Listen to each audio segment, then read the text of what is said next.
आज डिस्कशन का टॉपिक है हम लोगों का LTC, leave travel concession. Hindi में इसको बोलेंगे अवकाश यात्रा रियायत या सहायता। जब नियोक्ता द्वारा अपने कर्मचारी को अपने घर या भारत से अन्य जगह आने जाने के लिए अवकाश यात्रा रियायत या सहायता दी जाती है तो वह आप अनुलाभ होता है आपके लिए, और ये आपके लिए टैक्सेबल होता है। लेकिन इस टैक्सेबल में भी आपको 3 जो कंडीशंस हैं, अगर वो 3 राशियाँ आप निकालेंगे तो उसमें से जो सबसे कम होगी उसमें आप कर मुक्ति प्राप्त कर सकते हैं। तो देखिए, कटौती की राशि कितनी होगी। किसी कर्मचारी अपने नियोक्ता से प्राप्त रियायत या सहायता की राशि के संबंध में निम्नलिखित में से न्यूनतम राशि की सीमा तक प्राप्त राशि कर मुक्त होती है। पहली, नियोक्ता से प्राप्त वास्तविक राशि, ये आपको कैलकुलेट नहीं करने की ज़रूरत है, क्वेश्चन में गिवन होती है। सेकेंड है कर्मचारी द्वारा वास्तविक व्यय की गई राशि, यानी कि यात्रा करते समय कर्मचारी ने जो वास्तविक खर्चा किया है वो राशि। या थर्ड है तालिका में वर्णित राशि, यात्रा के लिए अपनाए गए साधन के अनुसार। ये तालिका मैं आपको अभी समझाती हूँ। तो LTC के बारे में मैं आपको बताती हूँ। जब एक कर्मचारी को नियोक्ता से आने जाने के लिए जो सहायता और रियायत दी जाती है, लीव ट्रैवल, तो उसको LTC बोला जाता है, अवकाश यात्रा रियायत बोला जाता है। इसमें क्या होता है, कर्मचारी अपने परिवार के सदस्यों के साथ एक जगह से दूसरी जगह यात्रा करता है अपने घर जाने के लिए या आने जाने के लिए, तो उसके लिए कुछ कंसेशन उसको मिलता है। तो उस कंसेशन जो आपको मिलता है ये आपके लिए एक अनुलाभ है। इस अनुलाभ की जो आपको राशि प्राप्त हो रही है उसके कुछ हिस्से पे टैक्स लगता है और कुछ पे नहीं। तो वो जो छूट की राशि है वो आपको, ये जो 3 अमाउंट यहाँ पे दे रखे हैं आपको, ये कैलकुलेट करके निकालने पड़ेंगे, जिसमें कि आपको 2 तो क्वेश्चन में गिवन होंगे, तीसरा भी आपको तालिका के अकॉर्डिंग आपको अंदाज़ा लगाना होगा। मैं आपको बताती हूँ, एक टेबल गिवन है आप लोगों की इसमें। ये देखिए, यहाँ पर टेबल दे रखी है आपको, विभिन्न परिस्थितियाँ जिनमें कर्मचारी यात्रा करेगा और छूट की राशि। तो पहला जो है, यदि यात्रा विमान द्वारा दी जाती है तो इस ऐसे कंडीशन में अगर कर्मचारी विमान से ट्रैवल कर रहा है तो छूट की राशि होगी सबसे छोटे रास्ते से राष्ट्रीय परिवहन के विभाग की मितव्ययी श्रेणी का किराया, यानी आपको एक जगह से दूसरी जगह जाने का जो पॉसिबल शॉर्टेस्ट रूट होता है। फॉर एग्ज़ाम्पल, आप लोगों को देवली से टोंक जाना है, तो एक तो अगर आपको यहाँ से विमान सेवा चल रही है तो आप इधर उधर घूमते घामते उसको लॉन्गेस्ट रूट बनाते हुए जाएंगे, तो उसमें आपको कितनी छूट की राशि मिलेगी। जो देवली से कोटा की जो डायरेक्ट रूट की जो शॉर्टेस्ट रूट की जो टोंक तक जो शॉर्टेस्ट रूट है आपका, जो कि लगभग 65 किलोमीटर से, उसके अकॉर्डिंग जो इकोनॉमी क्लास का किराया होगा उसकी आपको छूट मिलेगी। तो ये तो शॉर्ट डिस्टेंस था, विमान के थ्रू तो आप लंबी लंबी यात्राएं करते हैं, तो मैंने समझाने के लिए आपको टोंक और देवली का एग्जांपल दिया था। तो एक जगह से, जिस जगह से ये कर्मचारी जा रहा है और जहाँ जा रहा है उसके बीच जो शॉर्टेस्ट रूट है, सबसे कम किलोमीटर के हिसाब से जो इकोनॉमी क्लास है उसकी उसको छूट की राशि मिल जाएगी। अगर वो इससे अपर क्लास में यात्रा करता है तो उस पर उसको टैक्स देना होगा। सेकंड देखिए, यदि यात्रा प्रारंभ करने का स्थान व गंतव्य स्थान रेल पथ से जुड़े हुए हैं तथा यात्रा विमान के अलावा अन्य किसी साधन से की जाती है, यानी कि जिस जगह वो जहाँ पर वो है और वहाँ से जिस जगह जाना चाह रहा है वहाँ पे अगर ट्रेन रूट है लेकिन उसने यात्रा ट्रेन से ना करते हुए यात्रा विमान से करी है या किसी और साधन से की है, तो ऐसे में उसको सबसे छोटे रास्ते से रेल के वातानुकूलित यानी AC श्रेणी का किराया उसको मिल जाएगा। यानी उसको अगर ट्रेन का रूट है तो ट्रेन के रूट का ही किराया मिलेगा AC का। थर्ड पॉइंट देखिए, यदि यात्रा प्रारंभ करने का स्थान व गंतव्य स्थान पूर्णतः या अंशतः रेल पथ से जुड़े हुए नहीं हैं तथा यात्रा के इन 2 स्थानों के बीच फर्स्ट मान्यता प्राप्त सार्वजनिक परिवहन सेवा उपलब्ध है, दूसरा मान्यता प्राप्त सार्वजनिक सेवा उपलब्ध नहीं है। यानी कि कई बार क्या होता है, आपको 2 टुकड़ों में यात्रा करनी पड़ती है, कुछ आधे यानी कुछ हिस्सा तो आप ट्रेन से पूरा करते हैं और कुछ आप परिवहन सेवा से पूरा करते हैं, तो ऐसे में आपको छूट की राशि होगी। तो फर्स्ट वाले केस के लिए देखिए, सबसे छोटे रास्ते में प्रथम श्रेणी अथवा डीजल श्रेणी की किराए की राशि, और दूसरे में सबसे छोटे रास्ते में रेल के वातानुकूलित श्रेणी की किराया, यह मानते हुए कि यात्रा रेल द्वारा की गई है। यानी कि आपको ये मानते हुए किराया दिया जाएगा कि आपने यात्रा रेल से ही की है, और सबसे छोटे रास्ते के लिए आपको वातानुकूलित श्रेणी का किराया आपके लिए छूट की राशि के लिए योग्य होगा। तो ये आप लोगों की तालिका हुई। ये क्वेश्चन है, इसमें आपको कैलकुलेशन कुछ नहीं करना पड़ेगा, अलग से इसका कोई क्वेश्चन नहीं दे रखा, लेकिन जब आप लोग लॉन्ग आंसर्स क्वेश्चंस को सॉल्व करेंगे तो उसमें LTC भी एक पार्ट आएगा, और उस LTC में आपको सारी चीज़ें आपको क्वेश्चन में गिवन होंगी, आपको बस कंपैरिजन करके यहाँ पे छूट की राशि आपको लिखनी है। छूट की राशि को माइनस करके जो टैक्सेबल अमाउंट है आपको, वो जब आप टैक्सेबल इनकम कैलकुलेट कर देंगे उसके में आप ऐड कर देंगे।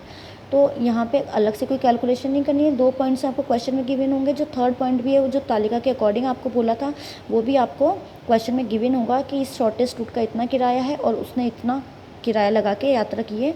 तो वो भी आप अमाउंट सीधा क्वेश्चन से लेके यहाँ पे छूट की राशि के लिए उसको यूज़ में कर लेंगे। तो देखिए आगे देखिए टॉपिक है कर कितनी बार प्राप्त की जा सकती है कर मुक्ति।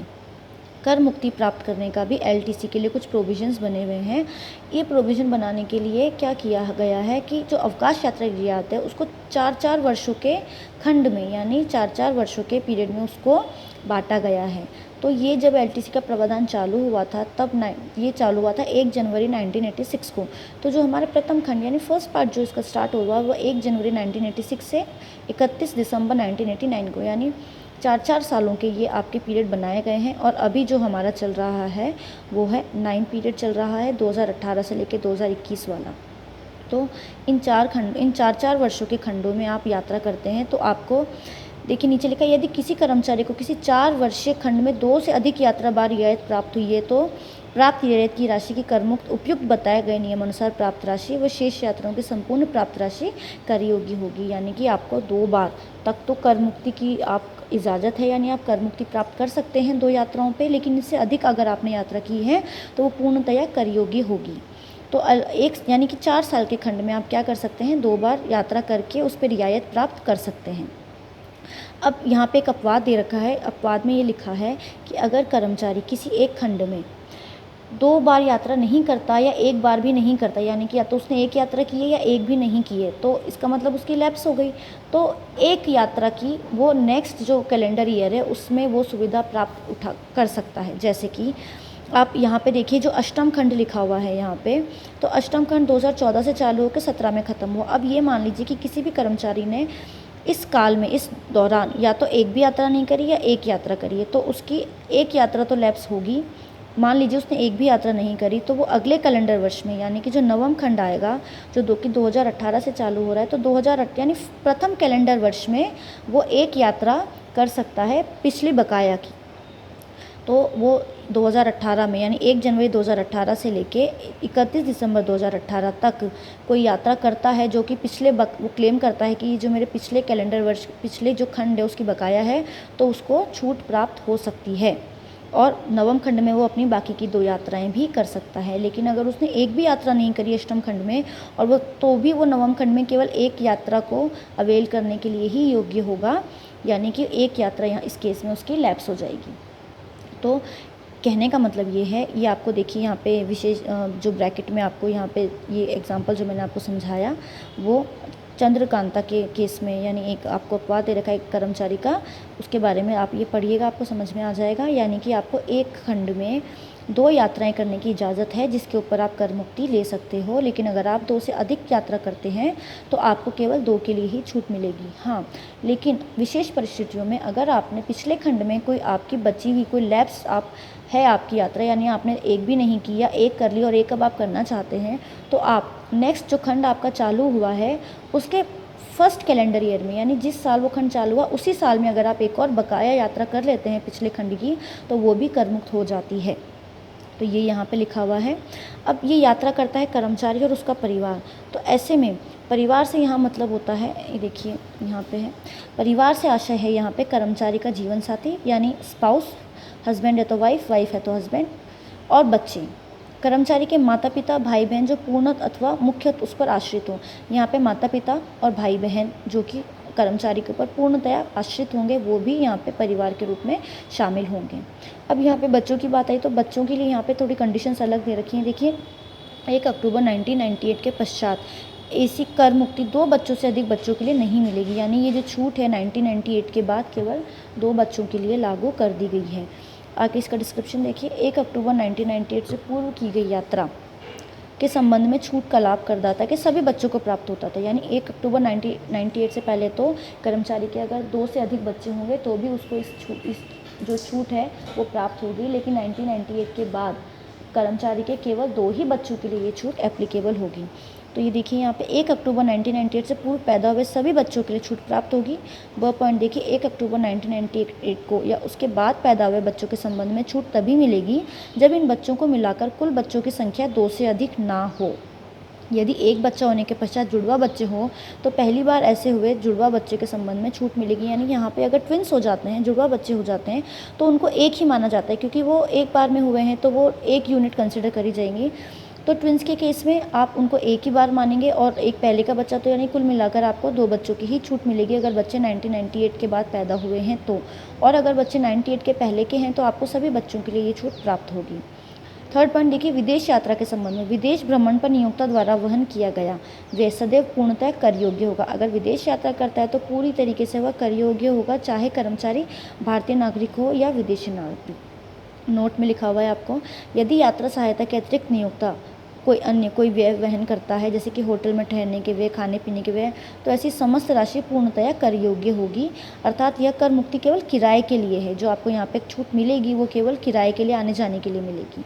ब्रैकेट में आपके लिए इन्फॉर्मेशन है, जिन सुविधाओं का वर्णन ऊपर नहीं किया गया है उन सुविधाओं का मूल्य नियोक्ता के लिए जो वास्तविक लागत हो कर्मचारी के लिए कर योग्य हो गया। यानी कुछ सुविधाएं हैं जिनका मूल्य नहीं आता, तो जो उसकी वास्तविक लागत होती है वही कर्मचारी के लिए कर योग्य हो जाती है। तो देखिए यहाँ पर हमने डिस्कस किया आज LTC। अगर आप कर्मचारी को यात्रा रियायत मिलती है तो ऐसे केस में उसकी छूट की राशि क्या होती है। कल हम न्यूमेरिकल्स पढ़ेंगे, ऐसे क्वेश्चंस देखेंगे या जो भी टॉपिक्स हमने पढ़े वो सारे इसमें कवर हो जाएंगे।